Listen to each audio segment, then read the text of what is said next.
नमस्कार, मैं निशी भाटिया और आप देख रहे हैं एफएम न्यूज। चलिए बुलेटिन की शुरुआत करते कुछ अहम खबरों के साथ। परिवहन और राजमार्ग केंद्रीय मंत्री नितिन गडकरी आज हरिद्वार पहुंच चुके हैं और यहां उन्होंने तीर्थ नगरी में 4,750 करोड़ रुपए से अधिक लागत की 30 राष्ट्रीय राजमार्ग परियोजनाओं का भूमि पूजन और लोकार्पण किया।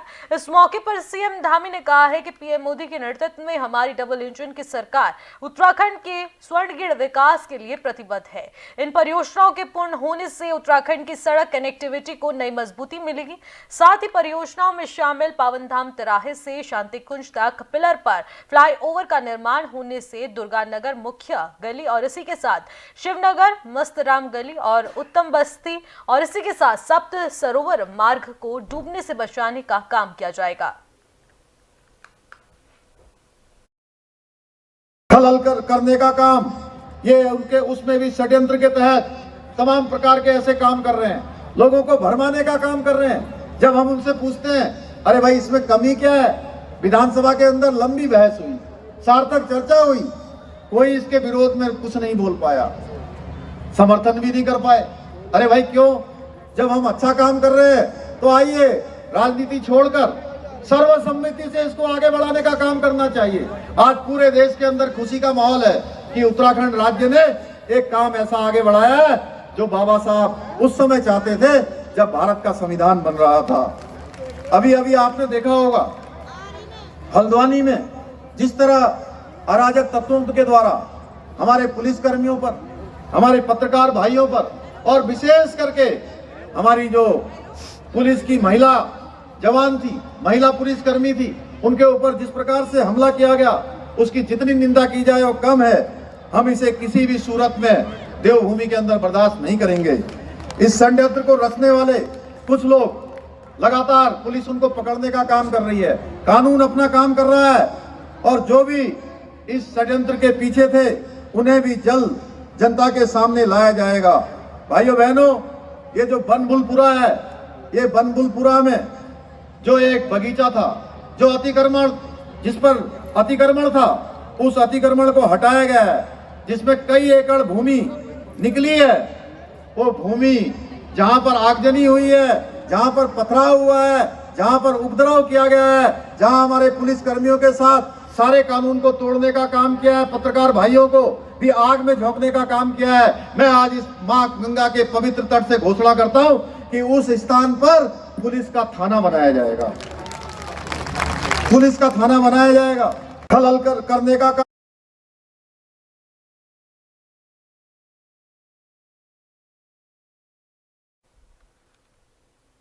हल्द्वानी के बनबुलपुरा में दंगे के बाद कर्फ्यू को 6 दिन का समय हो गया है। अब तक इस उपद्रव में 6 लोगों की मौत हो गई है। वहीं प्रशासन ने कर्फ्यू क्षेत्र में आवश्यक सेवाएं सुचारू करती हैं। उधर पुलिस लगातार इस घटना में पत्थरबाजी और आगजनी करने वाले उपद्रवी को चिन्हित कर गिरफ्तार कर रही है।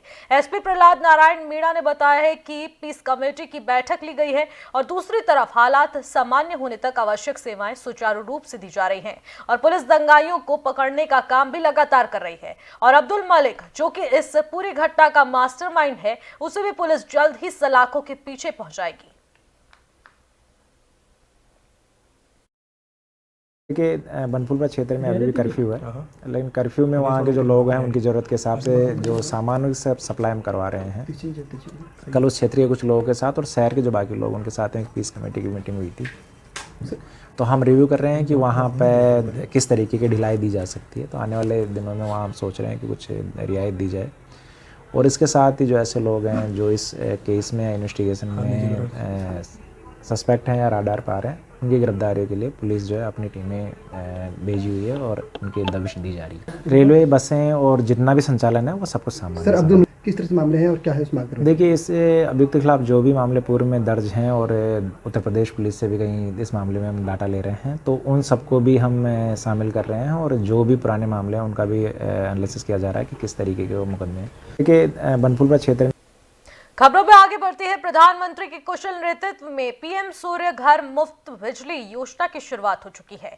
इस योजना का लक्ष्य हर महीने 300 यूनिट तक मुफ्त बिजली प्रदान करके 1 करोड़ घरों को रोशन करना है। इस योजना में जहां एक और बिजली के बिल में न्यूनतमता आएगी और इसी के साथ दूसरी ओर सौर ऊर्जा के उपयोग को प्रोत्साहन मिलेगा।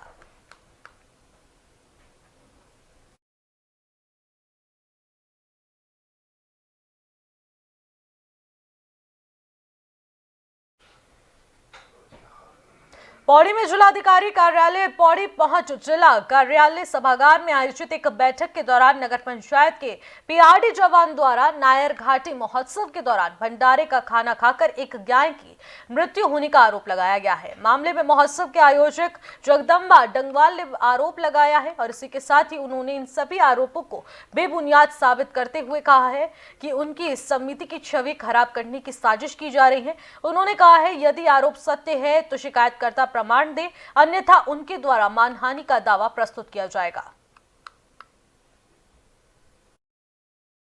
मैं आपके माध्यम से ये कहना चाहता हूँ कि आप भी शायद जिस दिन हमने त्रिवेंद्र रावत जी को यहाँ पे इनवाइट किया था, आप भी इस मेले में आपका चैनल भी आया था, तो कुछ विजुअल आपके पास भी होंगे। कहीं पे अगर हमने कहीं कोई भंडारा कराया होगा, कहीं पे हमने किसी प्रकार का कोई खाना खिलाया होगा, तो ये चीजें आपके उसमें भी होंगी।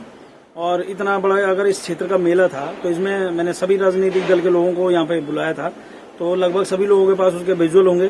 और जो नगर पंचायत का एक कर्मचारी जो कि एक संविदा कर्मचारी है, पीआरडी से है, और पीआरडी से जो कर्मचारी माननीय जिलाधिकारी महोदय जी के सामने गया था, तो पहले तो मेरे ये बात यही समझ नहीं आ पा रही कि जो पीआरडी से कर्मचारी है वो माननीय जिलाधिकारी जी की मीटिंग को कैसे अटेंड कर सकता है। जी, यहाँ पर एक गाय मृत पाई गई थी, जिसमें पशु चिकित्सा यहाँ पर से जो पशु चिकित्सालय से डॉक्टर्स आए थे, तो उनके द्वारा ये बताया गया कि संभवतः इनके द्वारा कुछ खा लिया गया है और उसी कारण वहाँ पर गाय मृत पाई गई थी, जिसका कि हमारे द्वारा निस्तारण कर दिया गया था। जी नहीं, उस दिन जो है मेरा स्वास्थ्य खराब था, तो क्योंकि उनको संबंधित प्रकरणों की जानकारी थी, इसकी वजह से वो यहाँ पर मीटिंग में उपस्थित थे। नहीं, इसके संबंध में तो मुझे कोई जानकारी है नहीं कि किस चीज के कारण गाय की वैसे मृत्यु हुई थी। तो हुआ था? नहीं, उसका कोई पंचनामा नहीं हुआ था। नहीं, ये तो संभवतः वहाँ पर जो पशु चिकित्सालय के डॉक्टर थे उनके द्वारा ये बताया गया कि कुछ खाने से इनकी मृत्यु हो गई है। नहीं, उनको भेजा गया था क्योंकि उनको अमूमन संबंधित सभी चीजों की यहाँ पर जानकारी थी। नहीं, हमारे जो यहाँ पर दो अन्य कर्मचारी हैं वो अभी रिसेंटली यहाँ पर उन्होंने ज्वाइन किया है, तो इसकी वजह से उनको अभी जानकारी नहीं थी। मैं आपके जिला प्रशासन चमोली की ओर से आगामी 15 फरवरी को गौचर में आयोजित होने वाले नंदा गौरा महोत्सव की तैयारियों को लेकर जिलाधिकारी हिमांशु खुराना ने सभी नोडल अधिकारियों के साथ एक बैठक की है। उन्होंने निर्देशित किया कि नंदा गौरा महोत्सव की सभी तैयारियां समय से पूर्ण की जाए। वही कार्यक्रम में प्रतिभागियों के लिए भोजन, पानी, शौचालय सहित वाहनों की पार्किंग व्यवस्था का भी विशेष ध्यान रखा जाए। यातायात व्यवस्था को सुचारू रखने के लिए पुख्ता इंतजाम किए जाए। वही दूसरी ओर एसपी का कहना है कि ट्रैफिक प्लान भी सोशल मीडिया और इलेक्ट्रॉनिक मीडिया के माध्यम से मिल जाएगा। वहीं कुछ घंटों के लिए ट्रैफिक जाम रह सकता है। इस दौरान उन्होंने कहा है कि अभी तक किए गए कार्यों को विस्तार से समीक्षा करते हुए आवश्यक दिशा निर्देश सभी को दे दिए गए हैं। देखिए, 15 फरवरी को गौचर मेला मैदान में जिला प्रशासन द्वारा आयोजित जो नंदा गौरा महोत्सव आयोजित किया जा रहा है, जिसमें माननीय मुख्यमंत्री जी द्वारा भी प्रतिभाग किया जाना है, उसका उद्घाटन किया जाना है, तो उसकी तैयारियां पूरी कर ली गई है। विशेषकर जो हमारी जो गांव से उसमें स्वयं सहायता समूह और महिला मंगल दल द्वारा प्रतिभाग किया जाना है, जिसमें हमें बहुउद्देशीय शिविर की स्थापना भी कर रहे हैं, जिसमें उनको जो शासन और राज्य सरकार, केंद्र सरकार की योजनाएं हैं उसका भी उनको लाभ मिलेगा। और इसमें विभिन्न विभागों के स्टॉल भी लगाए जाएंगे और सभी तैयारियां विभागों द्वारा कर ली गई हैं। और इसमें हमने लास्ट मिनट कल भी इसमें बैठक करी थी और सभी को बोला है कि अपनी तैयारियां चाक चौबंद रखें और कोई भी इसमें कमी परिलक्षित न हो। देखिए, उत्तराखंड विधानसभा के आगामी बजट सत्र का आयोजन कहां पर होगा, इसको लेकर प्रदेश में एक बार फिर से सियासत तेज हो गई है। कांग्रेस के विधायक प्रीतम सिंह का कहना है कि बजट सत्र का आयोजन कहां किया जाएगा ये सरकार को तय करना है। अगर सरकार गैरसैंण में सदन करती है तो वहां गैरसैंण चलने के लिए तैयार है, मगर ये सरकार को तय करना होगा कि आखिर सदन कहां चलाना है। वही बीजेपी प्रदेश अध्यक्ष महेंद्र भट्ट ने विधानसभा के बजट सत्र को लेकर प्रतिक्रिया दी है और अब साफ हो गया है कि सरकार गैरसैंण में बजट सत्र नहीं करने जा रही है। वही संसदीय कार्य मंत्री प्रेमचंद अग्रवाल ने कहा है कि काफी संख्या में विधायकों ने पत्र दिया है कि गैरसैंण में विधानसभा सत्र ना कराया जाए क्योंकि अभी मौसम ठीक नहीं है। नहीं, देखिए, अब बजट सत्र गैरसैंण में हो या देहरादून में हो, ये फैसला तो सरकार को लेना है। सरकार जो फैसला लेगी हम उसके लिए तैयार हैं। वो गैरसैंण में जो है बजट सत्र करना चाहती है, तो हम गैरसैंण जाने के लिए तैयार हैं। जिस प्रकार से हमारा अब बजट सत्र बहुत जल्द हम लोग लाने वाले हैं और सरकार की इच्छा है कि हम लोग उसे गैरसैंण में लाए, लेकिन इस दौरान कुछ माननीय विधायकों ने लिख के दिया है कि आगामी सत्र जो है वो गैरसैंण के बजाय देहरादून में हो। तो उसमें लगभग सभी दलों के लोग उसमें शामिल हैं। अब चूंकि कई चीज़ें देखी जाती हैं, सामान्य रूप से जब वहाँ पर सत्र होगा, ये बात तो ठीक है वहाँ बहुत ठंड होगी और हमने तो ठंड के दौरान भी वहाँ पे सत्र किए हैं। ये परिस्थिति को देखते हुए तय करेंगे कि अब हम लोग सत्र कहाँ करें, क्योंकि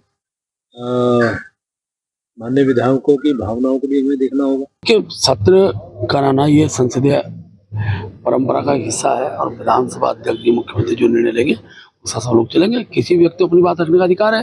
नहीं, आप तो चमोली से आते हैं और चमोली में जो है गैरसैंण भी पड़ता है, ऐसे में भाजपा विधायकों को अगर ठंड लग रही है पहली बात तो बता दूं कि बजट सत्र ये अनुपूरक बजट है, बजट सत्र नहीं है। जब बजट सत्र आएगा उस पर इस चीज का निर्णय लिया जाता है। नहीं देखिए, चले खबरों में आगे बढ़ते हैं। राजधानी देहरादून के रायपुर क्षेत्र में एक बस में अचानक से आग लग गई। वहीं बस में आग लगने से आसपास के इलाके में अफरा तफरी का माहौल मच गया।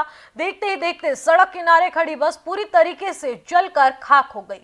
वहीं आग लगने से किसी को भी कोई नुकसान नहीं हुआ है। फिलहाल बस में आग लगने के कारणों का अभी भी पता लगाया जा रहा है।